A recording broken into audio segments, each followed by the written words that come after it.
ವೀರರಾಣಿ ಬೆಳವಡಿ ಮಲ್ಲಮ್ಮ ಗ್ರಾಮದ ಆದರ್ಶ ಶಿಕ್ಷಣ ಸಂಸ್ಥೆಯ ಆವರಣದಲ್ಲಿ ರಾಣಿ ಬೆಳವಡಿ ಮಲ್ಲಮ್ಮಳ ಶಿಲಾಶಾಸನವನ್ನು ಗುರುತಿಸಿದ 5ನೇ ತರಗತಿ ವಿದ್ಯಾರ್ಥಿನಿ ಕುಮಾರಿ ಲಕ್ಷ್ಮೀ ಪ್ರಕಾಶ್ ಹುಂಬಿ ಇವಳಿಗೆ ಸತ್ಕಾರ ಸಮಾರಂಭ ಏರ್ಪಡಿಸಲಾಯಿತು.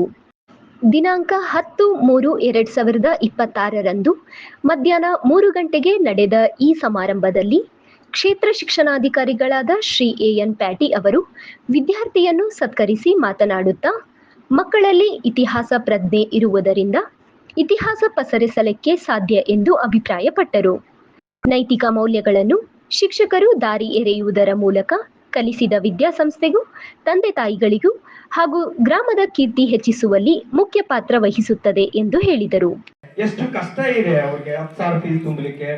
ಈ ಟೈಮಲ್ಲಿ ನಿಮ್ಮ ಮಮ್ಮಿ ಪಪ್ಪ ಏನ್ ಮಾಡ್ತಾರೆ, ಬಿಸಿಲಲ್ಲಿ ದುಡಿತಾರೆ, ಕೂಲಿ ಹೋಗಿದ್ದಾರೆ. ಅದನ್ನ ಪ್ರತಿ ದಿವಸ ನಮ್ಮ ಮಕ್ಕಳಿಗೆ ತಿಳಿಸ್ಕೊಂತ ಜವಾಬ್ದಾರಿ ದಿನಾಲೂ ಮಾಡ್ತೀನಿ ಸರ್ ನಾನು. ಅದೇ ರೀತಿ ನಮ್ಮ ಬೆಳವಡಿ ಭಾಗಕ್ಕ ಮುಂದಿನ ದಿನಗಳಲ್ಲಿ ಸರ್ ಇಂಥ ಮಕ್ಕಳು ಮುಂದಿನ ದಿನಗಳಲ್ಲಿ ಸರ್ ನೀವು ಒಂದು ಸರ್ಕಾರದಿಂದ ಒಂದು ಉತ್ಸವ ನಡೆಸ್ತೀವಿ. ಆ ಉತ್ಸವಕ್ಕೆ ಒಂದ್ ದಿವಸ ನಮ್ಮ ಬೆಳವಡಿ ಭಾಗದಾಗ ನಮ್ಮ ಶಾಲೆಯಲ್ಲಿ ಅಂತ ಕಲಿತಂತ ಮಗು ಒಂದು ರೆಡ್ ಕಾರಿನಲ್ಲಿ ಬರ್ಬೇಕಂತ ಒಂದು ಆಶೆ ಇದೆ ಸರ್ ನನಗೆ. ಅದಕ್ಕೆ ಅದು ಮುಂದಿನ ದಿನಗಳಲ್ಲಿ ಬರ್ತಾರ.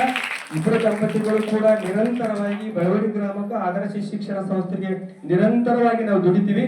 ತಮ್ಮ ಊರಿನ ಗ್ರಾಮಸ್ಥರ ಎಲ್ಲರ ಒಂದು ನಮ್ಮ ಮೇಲೆ ಒಂದು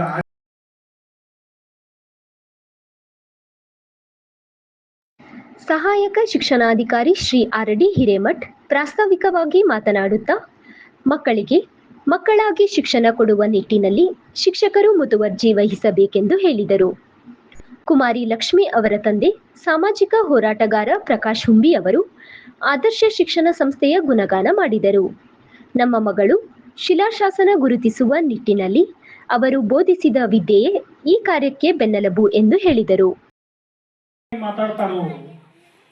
ಒಬ್ಬ ಅಧ್ಯಕ್ಷರು ಒಬ್ಬ ಕಲಿಯುವಂತ ಹುಡುಗನ ಜೊತೆಗೆ ಮುಕ್ತವಾಗಿ ವಿಚಾರಧಾರೆಗಳನ್ನು ಹಂಚಿಕೊಂಡಾಗ ಆ ಮಗುವಿನಲ್ಲಿ ಎಂಥ ಶಕ್ತಿ ಪರಿವರ್ತನೆ ಆಗ್ತಾ ಇದೆ ಅನ್ನೋದಕ್ಕೆ ನಾನು ಹೆಮ್ಮೆಯಿಂದ ನಮ್ಮ ಸಚಿನ್ ಬಗ್ಗೆ ಹೇಳ್ತೇನೆ.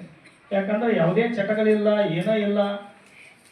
ಈ ಮಾತು ಯಾಕೆ ಹೇಳ್ತಾನಂದ್ರೆ, ಇಂಥ ಒಂದು ಶಿಕ್ಷಣ ಸಂಸ್ಥೆಯಲ್ಲಿ ಆ ಮಕ್ಕಳು ಬೆಳೆದಂಥ ಸಂದರ್ಭದಲ್ಲಿ ಮಕ್ಕಳು ಪ್ರಬುದ್ಧವಾಗಿ ಬೆಳೆಯೋದಕ್ಕೆ ಶಿಕ್ಷಣದ ಜೊತೆಗೆ ಪಾಠದ ಜೊತೆಗೆ ಅವರಿಗೆ ನೈತಿಕತೆಯ ಮೌಲ್ಯಗಳನ್ನು ತುಂಬಿಕೊಡ್ತಕ್ಕಂಥ ಒಂದು ಆದರ್ಶ ಶಿಕ್ಷಣ ಸಂಸ್ಥೆಯಲ್ಲಿ ನನ್ನ 2 ಮಕ್ಕಳು ಶಾಲೆಯನ್ನ ಈಗಾಗಲೇ ಒಬ್ಬ ಕಲಿತಿದ್ದಾನೆ, ಮಗಳು ಕಲಿತಾ ಇದ್ದಾಳೆ.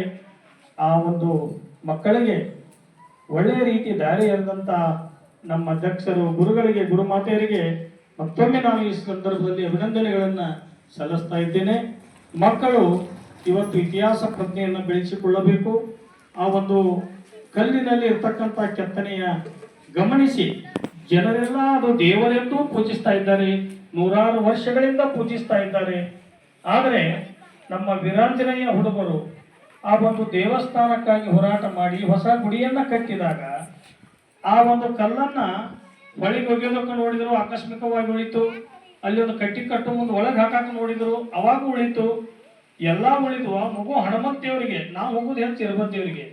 ಆ ಮಗುವಿಗೆ ಯಾರೋ ಒಬ್ಬ ತಾಯಿ ಜೋಗಮ್ಮ ಬಂದು 11 ದಿವಸ ನೀನು ದೇವರಿಗೆ ಹೋಗಿ ಅಂದಾಗ ಅಲ್ಲಿಗೆ ಹೋಗಿ ಆ ಮಗುವಿನ ದೃಷ್ಟಿ ಆ ಒಂದು ಕಲ್ಲಿನ ಮೇಲೆ ಬಿದ್ದಾಗ ದೇವರ ರೂಪದ ಕಲ್ಲು ನಾವು ನಮಸ್ಕಾರ ಮಾಡ್ತೀವಿ.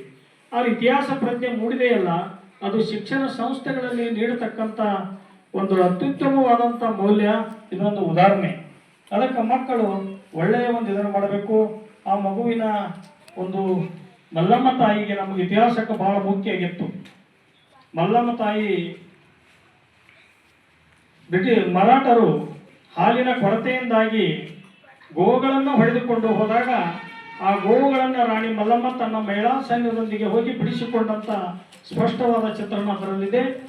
ಒಬ್ಬರು ಇತಿಹಾಸಕಾರ ಚಿನಗುಡಿ ಅವರು ಹೇಳಿದರು, ಇದು ಅದಕ್ಕಿಂತ ಹಿಂದಿನ ಸರ್ ಅಂತ ಅನ್ನುವಂತ ಒಂದು ಅಭಿಪ್ರಾಯ. ಈ ಸಂದರ್ಭದಲ್ಲಿ ಸಭೆಯ ಅಧ್ಯಕ್ಷತೆಯನ್ನು ಆದರ್ಶ ಶಿಕ್ಷಣ ಸಂಸ್ಥೆಯ ಅಧ್ಯಕ್ಷ ಡಾಕ್ಟರ್ ಎ.ಬಿ. ಪಾಟೀಲ್ ವಹಿಸಿದ್ದರು. ಮುಖ್ಯ ಅತಿಥಿಗಳಾಗಿ ಬೆಳಗಾವಿ ಜಿಲ್ಲಾ ಜೆಡಿಎಸ್ ಯುವ ಘಟಕದ ಅಧ್ಯಕ್ಷ ಸುನೀಲ್ ವರ್ನೇಕರ್, ಪ್ರಾಚಾರ್ಯ ಶ್ರೀಮತಿ ಮಂಗಳಾದೇವಿ ಪಾಟೀಲ್, ಮಲ್ಲಿಕಾರ್ಜುನ್ ಹುಂಬಿ, ವೀರಾಂಜನೇಯ ಕಮಿಟಿಯ ಅಧ್ಯಕ್ಷರಾದ ಮಾರುತಿ ಧಾವನ್ಗೆರೆ, ಪತ್ರಕರ್ತ ಯಾಸೀನ್ ಕಿತ್ತೂರ್, ಸಂಪನ್ಮೂಲ ವ್ಯಕ್ತಿಗಳಾದ ಗೌಡಪ್ಪ ಪಾಟೀಲ್, ಶಂಕರಗೌಡ್ ಪಾಟೀಲ್, ಸಚಿನ್ ಹುಂಬಿ ಉಪಸ್ಥಿತರಿದ್ದರು. ಶ್ರೀಮತಿ ಮಂಜುಳಾ ಪ್ರಕಾಶ್ ಹುಂಬಿ ದಂಪತಿಗಳು ಆದರ್ಶ್ ಶಿಕ್ಷಣ ಸಂಸ್ಥೆಯ ಅಧ್ಯಕ್ಷರನ್ನು, ಪ್ರಾಚಾರ್ಯರನ್ನು ಸನ್ಮಾನಿಸಿದರು. ಗುರುತಿಸಿದ ಶಿಲಾಶಾಸನವನ್ನು ಶುಭ್ರಗೊಳಿಸಿ ಗ್ರಾಮ ಪಂಚಾಯಿತಿಯವರು ತಮ್ಮ ಸುಪರ್ದಿಗೆ ತೆಗೆದುಕೊಂಡಿದ್ದಾರೆ. ಶಿಕ್ಷಕಿ ಬಸಮ್ಮ ಕೋಲ್ಕರ್ ಕಾರ್ಯಕ್ರಮವನ್ನು ನಿರೂಪಿಸಿದರು. ಸಂಗಮೇಶ್ ಪಡೇಕರ್ ವಂದಿಸಿದರು. ಗೌಡಪ್ಪ ಪಾಟೀಲ್ ಸರ್ ಇವರಿಗೂ ಕೂಡ ಶಾಲೆಯ ಪರವಾಗಿ, ಶಿಕ್ಷಕರ ಪರವಾಗಿ ಹಾಗೂ ಮುದ್ದು ವಿದ್ಯಾರ್ಥಿಗಳ ಪರವಾಗಿ ತುಂಬು ಹೃದಯದ ಸ್ವಾಗತವನ್ನ ಕೋರುತ್ತೇನೆ. ಅದೇ ರೀತಿಯಾಗಿ ಈ ಕಾರ್ಯಕ್ರಮದಲ್ಲಿ ಉಪಸ್ಥಿತರುವ ಮತ್ತೋರ್ವ CRP sir S Patil sir ಇವರಿಗೂ ಕೂಡ ಶಿಕ್ಷಕರ ಪರವಾಗಿ, ಶಾಲೆಯ ಪರವಾಗಿ ಹಾಗೂ ಮುದ್ದು ವಿದ್ಯಾರ್ಥಿಗಳ ಪರವಾಗಿ ತುಂಬು ಹೃದಯದ ಸ್ವಾಗತವನ್ನ ಕೋರುತ್ತೇನೆ.